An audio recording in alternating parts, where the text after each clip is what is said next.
I didn't bury my husband to be pitied. I did it to survive, with 2 kids and nothing but grit left in my name. If you believe in starting over with nothing but fire in your bones, come walk with me. Hit subscribe and stay a while. Montana Haven. They said she came from nothing, stepped off that stagecoach with only a satchel and 2 kids clutching her skirts, but the fire in her eyes told a different story, a woman who'd stared down loss and dared the world to break her again. Welcome to Montana Haven, a tale of grit, love, and a family forged in the wild heart of the frontier. If you're ready for a story that'll grip your soul, hit that subscribe button and join us for the ride. Late spring, 1876, Montana Territory, just east of the Judith River. The wind carried the sharp tang of pine, the faint char of old wildfires, and the dust of a road that stretched to nowhere. Elkhorn wasn't a town that welcomed strangers. Its weathered clapboard buildings leaned into each other like gossiping old men, their windows glinting under a sky too big for comfort. The stagecoach rattled to a stop, kicking up a cloud of red earth, and out stepped Mara Hensley, a woman who looked like she'd walked through hell and hadn't bothered to dust off her boots. Mara's dress, a faded indigo 2 sizes too big, hung loose on her frame, patched at the hem where thorns had snagged it during some long-forgotten journey. Her canvas satchel, frayed and stained, held everything she owned, a few letters, a chipped porcelain cup, and a Bible she hadn't opened since Missouri. Her eyes, gray as a coming storm, were dry, not from lack of tears but from crying until the well ran empty. Beside her stood her children, Caleb, 9, with his father's sharp jaw and a scowl that dared the world to cross him, and little Lila, barely 4, clinging to Mara's skirts like a sparrow caught in a gale. They were a trio carved from hardship, strangers in a town that sized them up before their boots hit the ground. The men on the saloon porch, their hats tipped low, traded whispers behind calloused hands. "That's the one from Missouri," one muttered, spitting tobacco into the dirt. "Widow with 2 mouths to feed," another said, his voice low but sharp enough to carry. "Answered a wife wanted ad, and not a single man claimed her." Mara heard every word, her chin lifting like a blade drawn slow. She didn't flinch, didn't falter, just gripped her satchel tighter and pulled Lila closer.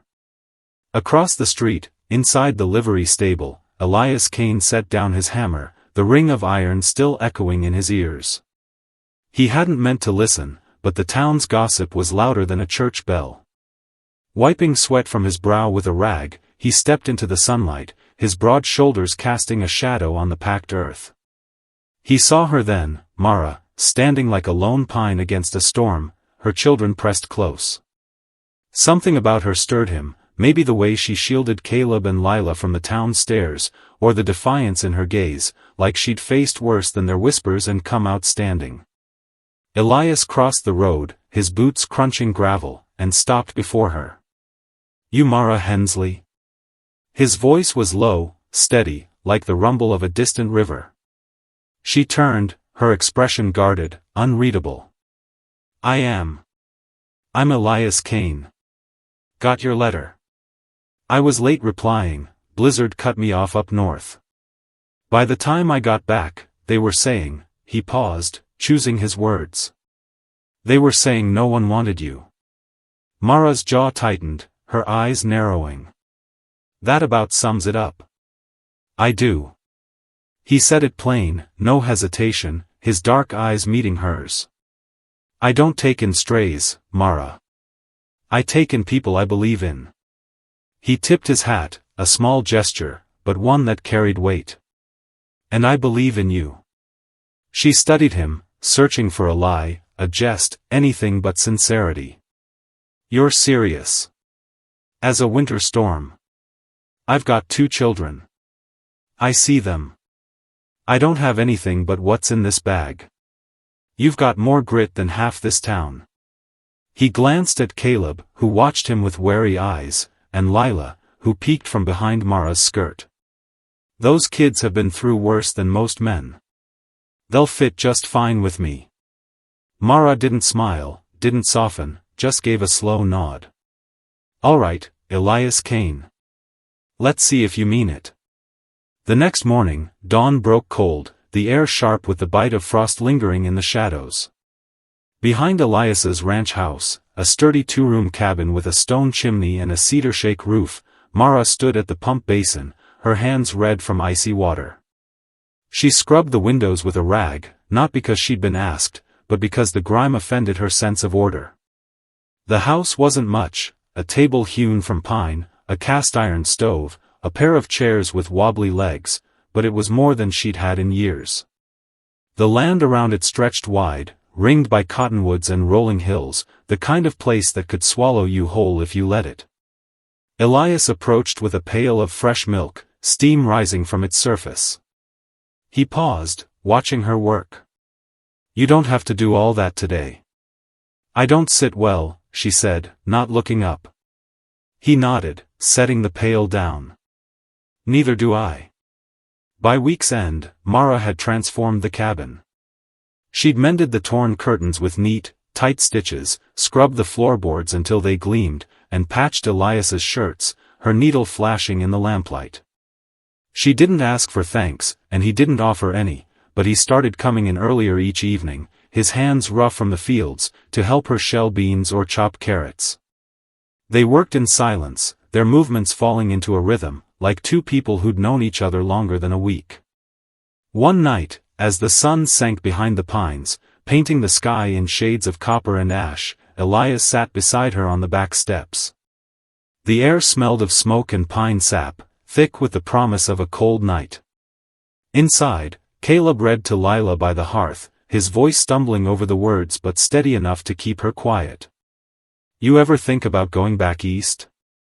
Elias asked, his voice soft, like he was testing the air between them. Mara shook her head, her braid brushing her shoulder. "Nothing left for me there. My husband died in a mine collapse. His folks blamed me, said I brought bad luck." Her voice was steady, but her fingers tightened around the edge of her skirt. "They told me to leave, so I did." Elias stared at the horizon, his jaw tight. "Lost my brother in the war. Came out here because I couldn't breathe in that house anymore. Town looked at me like I should have died instead." Silence settled, not heavy, just true. She glanced at him, her eyes catching the last light. "Why'd you answer my letter? You wrote like you meant every word." "I did. I wanted someone honest." He leaned back, his shoulder brushing hers. "I'm not easy. I've got sharp edges. I don't mind getting cut." Weeks passed, and Mara proved she didn't need coddling. She helped Elias mend fences, her hands steady with a hammer, and taught Caleb to ride, guiding his hands on the reins with a patience that belied her own scars. Lila, plagued by night terrors, slept better with Mara's arm around her, her small body curled tight. Elias watched it all, a quiet awe in his eyes, like he was seeing something he hadn't dared hope for. One morning, a storm rolled in fast, the sky bruising purple over the hills. The wind howled, tearing at the barn's shingles, and a cottonwood crashed near the corral. Mara and Elias ran out to secure the livestock, Lila trailing behind despite their warnings. A spooked stallion reared, its hooves slashing through the rain-soaked air toward Lila. Mara moved like lightning, throwing herself over her daughter, taking the kick to her shoulder. She hit the mud hard, Lila safe beneath her. Elias reached them in seconds, his heart pounding louder than the storm. Mara gasped, her face pale, but her arms stayed locked around Lila. "I'm fine," she said through gritted teeth. "She's fine." He carried her inside, her weight light in his arms, and laid her on the bed. Stripping off her soaked dress, he wrapped her in blankets, her shoulder already swelling purple. He sat beside her, his jaw tight. "You could have died. I'd do it again. I know you would." He took her hand, his voice low. "You're the strongest woman I've ever known." Her eyes met his, shining with something new. "You're the first man who ever saw me that way." He pulled her hand to his chest, holding it like a vow. "I don't just see you, Mara. I care about you." She blinked, her voice soft. I care about you too. They leaned in, foreheads touching, then lips, slow and sure, like the storm outside had finally broken. Inside, something new took root. Summer settled slow, the high grass turning golden in the lower pasture, the cottonwoods along the creek heavy with green. Elias worked the north fence line, his hammer ringing against posts, while Mara tended the garden, coaxing potatoes and squash from the stubborn Montana earth. Lila trailed her, clutching a wooden spoon like a talisman, humming a tuneless song. Caleb rode the perimeter, checking for broken rails, already mimicking Elias's quiet vigilance. One evening, as the sky burned copper, Mara stood by the stove, stirring beans, her shoulder still aching if she moved wrong. Elias came in, dust on his shirt, his eyes uncertain. Got asked to ride north tomorrow, he said, hanging his hat. Old man's herd broke loose near the mussel shell. Needs help rounding them up. How long? Mara asked, her hand still on the spoon. 4, maybe 5 days. She nodded. Caleb and I can handle the chores. I know you can. He stepped closer, his voice low. But I don't like leaving you alone with Lila. Nothing out here but wind and fence posts. She gave him a steady look. I sleep with the rifle by the bed. That eased the tension in his eyes. Later, as Mara hung laundry, the linen snapping in the wind, Elias stood beside her. I don't like going, he said, hands in his pockets. You don't need to explain, she replied. That's the kind of man you are. He looked at her, the last light catching her jaw. I'll miss you. She didn't answer right away. Then, soft, I'll miss you too. While Elias was gone, Mara rose early, worked late. She and Caleb managed the animals, checked the water lines, kept the rhythm Elias had taught them. Lila drew in the dirt, watching the chickens with solemn curiosity. On the third night, 3 slow knocks came after sundown. Mara reached for the rifle, telling Caleb to keep Lila back. At the door stood a boy, no older than 15, barefoot, shivering, his lips split, one eye swollen shut. I ain't here to steal, he said, voice shaking. Just need water, please. Mara studied him. Who did that to you? My uncle. Drunk. She stepped aside. Come in. He obeyed, removing his hat like he'd been taught manners long ago. She gave him water, a warm rag for his face, a slice of cornbread. Where you headed? Don't know. Away. Got a name? Jude. You can sleep in the barn. Blankets in the loft. He stared, stunned by her kindness. That night, Mara sat with the rifle across her lap, listening until Jude's breathing settled in the barn. By morning, Caleb brought him water and half an apple, his movements quiet, without pity. Jude stayed 2 days, cleaning troughs, stacking firewood. On the second night, Mara found him at the pasture's edge, staring at the horizon. Planning to keep going? She asked. Yes, ma'am. You'll need boots. She paused. Elias's old pair might fit. Jude's jaw trembled. She left the boots by the barn door. By dawn, he was gone. Elias returned that evening, dust-caked, hollow-eyed. Mara met him on the porch, reaching for his hand before he could speak. He held it like a man finding shore after a storm. Caleb did well, he said inside. You've taught him more than I ever could. He listens to you too, she said, her shoulders softening. You make him feel safe. After supper, they sat outside, the dark settling in. I thought about you every night, Elias said.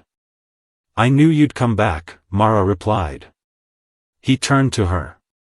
I don't want to go anywhere without you again. Then don't. He brushed her cheek, kissed her there, then her lips, soft and sure. Caleb read to Lila by lantern light as Mara and Elias sat under the stars, the land stretching quiet around them. By late July, the wheatgrass yellowed, the heat settling like a judgment. Flies stuck to everything, the barn air thick with leather and hay. Mara moved slower and cleared with sweat from her brow. "Caleb's strong," she said. "He'll be fine." Elias nodded, his jaw tight. "He's yours now, you know that?" "I've known for a while," she said. "We never spoke on what we are." "No," he said, "but I think we've lived it." She nodded. "I've stopped waiting for the other shoe to drop. I'd never let it." He looked at her, eyes steady. "I want to marry you." "I want that too." "You sure?" "I never say what I don't mean." They stood hand in hand, the stars above them bright and unyielding. The next day, they rode back slow, Caleb dozing in the wagon, his leg packed in straw, Lila clutching a rag doll Mara had stitched. At the ranch, Elias carried Caleb inside, and Mara laid fresh linens on the cot. 2 weeks later, the preacher came from Lewistown. Betrayal. Mara wore her mother's brooch, Elias in a clean shirt, his hair trimmed rough. Caleb leaned on a crutch, Lila held daisies, and the vows were spoken beneath the cottonwood behind the barn.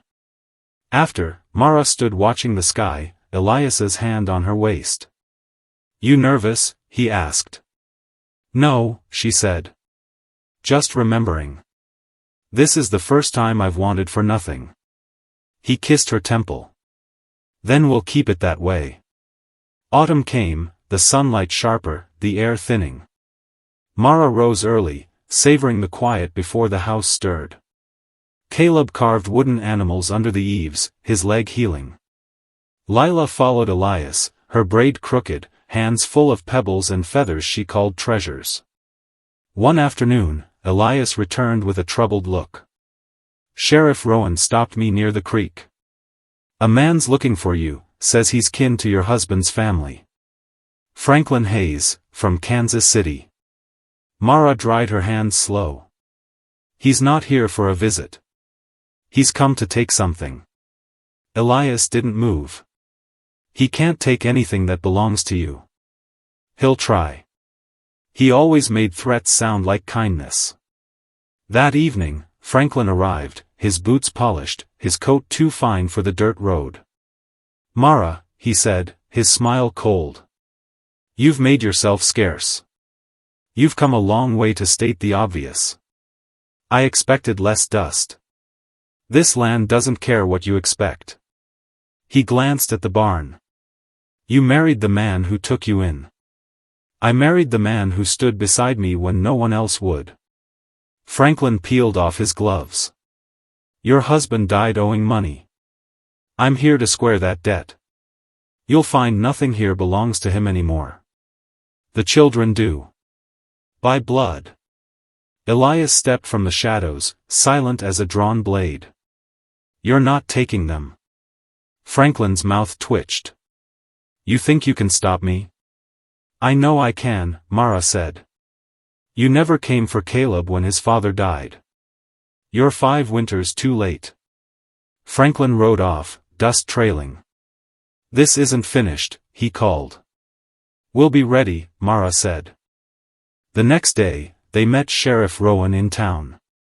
"Hayes says he's got papers," Rowan said, his face drawn. "But there's no proof he raised those kids." "Then we'll fight it proper," Mara said. At home, she burned her husband's old letters, watching them curl and blacken in the stove. That night, she sat beside Elias as he undressed, his movements quiet. "You ever think we'd be fighting for them like this?" she asked. "I never thought I'd have something worth fighting this hard for," he said, kissing her shoulder. Franklin never returned. A letter from Rowan confirmed the county judge found no legal footing for his claim. Mara tucked it away with the matches and buttons. Winter came early, snow dusting the grass. Mara woke to a sharp pain, her breath slow as she counted the aches. By sunrise, she roused Elias. "It's time." He moved without panic, preparing linens, sending Caleb for Mrs. Arlen. Lila stayed close until Elias whispered something that made her kiss Mara's hand. Mrs. Arlen arrived, tying her apron. "You've done this before," she said. "Not like this," Mara breathed. Hours passed, snow piling high, the wind keening. Elias paced outside, his hands stained with firewood. Caleb whittled a cedar fox to keep Lila still. Then, a cry, sharp, new, splitting the hush. Mrs. Arlen stepped out. "You've got a daughter." Elias found Mara, exhausted, a bundle against her chest. "She's strong," Mara said, smiling without hesitation. "So is her mother." They named her Tessa, after Mara's grandmother, who crossed Missouri in a wagon, undeterred by rain. Tessa had her mother's dark eyes and a grip like she meant to hold the world. By spring, the creek swelled, wildflowers blooming along the fences. Elias and Caleb built a chicken coop, Lila fed the hens, and Mara walked the fields with Tessa bundled close, pointing out green shoots like promises. One afternoon, Elias brought a tin box to the porch, where Mara rocked Tessa. "What's that?" she asked. "Bought the north parcel," he said. "Figured we'd plant oats. You always knew how to make room. I only ever wanted to make it with you." He knelt, his hand on Tessa's back, the other over Mara's. "You're my whole life, Mara. You and these kids." She leaned her forehead to his. "And you're mine." That evening, with Tessa between them, the window open to pine and thawed soil, Mara whispered, "Do you ever think what might have happened if I hadn't stepped off that coach?" "No," Elias said. "Because it wouldn't have been this. This is better than anything I imagined. Then we'll keep building it." And they did, through storms and good years, laughter and silence, growing old side by side, watching Tessa chase chickens and Caleb teach Lila to read the sky. The house never felt empty again. What did you think of Mara and Elias's journey? Vote in the poll below to let us know your favorite moment. Was it their first meeting, the storm rescue, or the birth of Tessa? Hit subscribe for more stories that'll keep you hooked. What was your favorite moment in Montana Haven? A. Mara stepping off the stagecoach, defiant and unbroken. B. Mara shielding Lila from the stallion in the storm. C. The birth of Tessa, sealing their family's bond. D. Elias's vow to fight for Mara and her children. Cast your vote and share your thoughts in the comments.